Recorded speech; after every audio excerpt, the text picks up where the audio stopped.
The Denver Nuggets are dangerous. They are scary for the rest of the league, and the NBA's worst nightmare is Nikola Jokic having a competent bench, because you've seen what he's done over the last few years without a competent bench, and now he's got the deepest team he's ever had in Denver, and barring injury, this team should be a shoo-in for the playoffs. They should have a pretty easy route to the NBA championship. Now, yes, of course, the West is loaded with teams like Houston and Oklahoma City.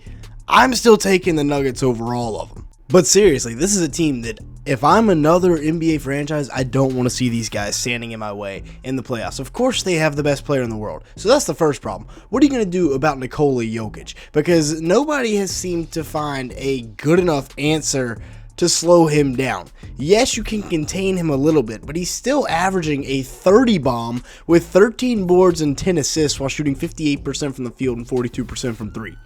He and Jamal Murray are an elite duo. They're a proven duo that's won an NBA championship together, and there's no reason to say they can't win it again this year. Now, the big shakeup, of course, they trade MPJ. But we've been talking about this all summer. I love what they were able to go out and get for MPJ. They got 4 rotation pieces, including a high-end starter in Cam Johnson, for a guy in Michael Porter Jr. that a lot of people argued was overpaid. He made $38.3 million last year and will do so again this year. Now in Brooklyn, however, instead of in Denver. As for Cam Johnson, he'll make $21 million over the next couple of years, which is pennies on the dollar, considering he's probably better than MPJ at fitting into what the Nuggets are trying to do.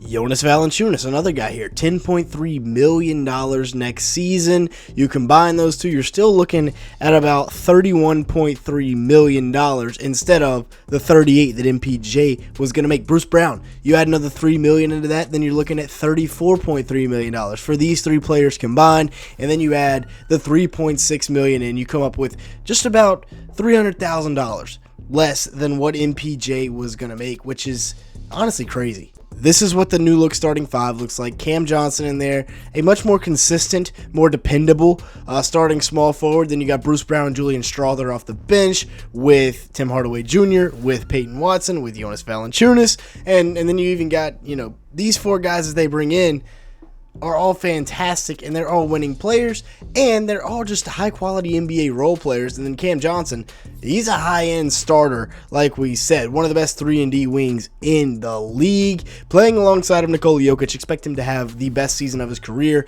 and I don't even think it's going to be really close. Last year, Johnson averaged close to 19 a game with 4.3 rebounds and 3.4 assists in 32 minutes, and that's playing in Brooklyn, right? He's got Cam Thomas ISO in every other possession. He's still able to go out and put those numbers up on 48% shooting from the field, 39% from 3. Now, yes, he only played in 57 games last season, but still, that is a really solid number, and I expect him to play in a few more games because, yeah, the Nets were tanking. There was no question about it. He's 6'8", with a 6'10 wingspan. He plays good defense, should fit in seamlessly next to Nikola Jokic. Then we get to Bruce Brown, who comes back to Denver after, like we said, we've talked about Bruce Brown all offseason. He went out and got paid, and now he's coming back to the place where he was a fan favorite and won an NBA championship. He averaged 8.2 points, 4.2 rebounds, and 2.4 assists in 25 minutes per game last year while shooting 41% from the field and 36% from 3 on 2 attempts per game. Still able to drive in, still able to play defense, and even able to knock down the 3 ball from time to time as well. 36% is not great,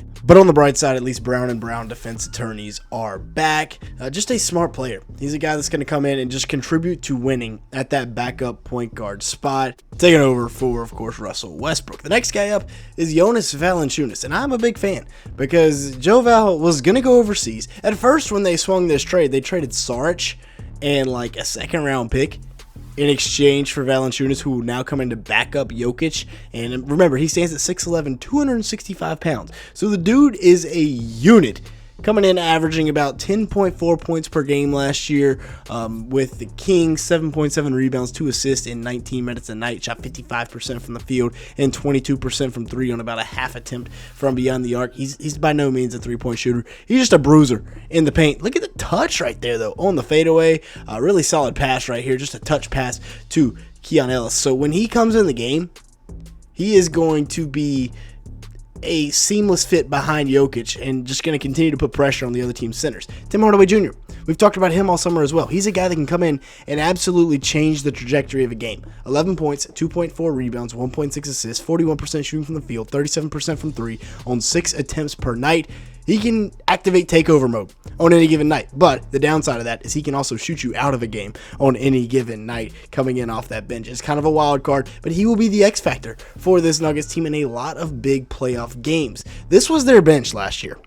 And I love doing this side-by-side comparison because they were expecting Dario Saric to play big minutes for him last year compared to this year where it is just so much improved.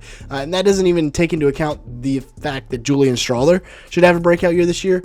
Peyton Watson's another year older. They get Day'Ron Holmes a second back. Jalen Pickett's still there. And again, they got Tamar Bates on a two-way as well. Potentially, he could make a name for himself and grind his way up and get some minutes. We'll see what he does, though. They also have Day'Ron Holmes, like I said. We did a whole video on Day'Ron Holmes, so I'm not going to talk about him for too long, but he's just a guy that can really change the trajectory of this Nuggets team season at 6'10 with a 7'1 wingspan, but he plays like a guard. He can play in the pick and roll, but he can also go out and operate on the perimeter. Average 20.5 points a game, 8.5 rebounds, 2.6 assists, 2.1 blocks in 32 minutes while shooting 54% from the field and 39% from 3 on 2.6 attempts per game. Here's the traditional back to the basket game with a little bit of flair, a little turnaround jumper right there. Same thing right here, little baseline fadeaway, knocking it down, and then splitting the double team here. Or actually, he feels the double team coming, escapes it, and then spins out and goes and does a two-handed dunk. Fadeaway jumper from the free throw line right there, and then knocking down the three ball, showing off the range as well. As for Jamal Murray, we talked about him a little bit earlier, and a lot of Nuggets fans are on the out with Jamal Murray. They don't think he can do it anymore. He averaged 21.4 points a game last year, 6 assists, 4 rebounds, 1.4 steals in 36 minutes per game, and as a Jamal Murray truther, I disagree with this a ton. He shot 47% from the field, 39% from 3 on 6 attempts. This is just another solid Jamal Murray season. I think they made the right move, picking Jamal Murray over Michael Porter Jr., even though you could have freed up more cap space by trading Jamal Murray. He is your only guy on the perimeter, essentially. They can go and get his own bucket and create for others. 4 years, $208 million. That's the contract he's on right now, which is why some Nuggets fans are pretty upset they're paying him that much money for what they feel are playoff letdowns. But all things considered, with the perimeter defenders that the Clippers and Thunder were throwing at him, the fact that he averaged 22.5 points, 5.5 assists, and 5.2 rebounds on 45% shooting from the field, 38% from 3, that's pretty impressive in my book, if you're not just a casual box score watcher. Aaron Gordon, really excited to see what Mr. Nugget brings to the table next year. He is just a seamless fit at the 4 alongside of Jokic, fantastic defender and very versatile on offense. Same thing with Christian Braun, although I really want to see him take another leap this year when it comes to creating for himself, knocking down the 3 ball because he was efficient but on very few attempts, and being able to play alongside of Jokic but also creating for himself more instead of just cutting off of Jokic, because that's the best cutting duo in the league. Jokic passing to Christian Braun cutting to the rim.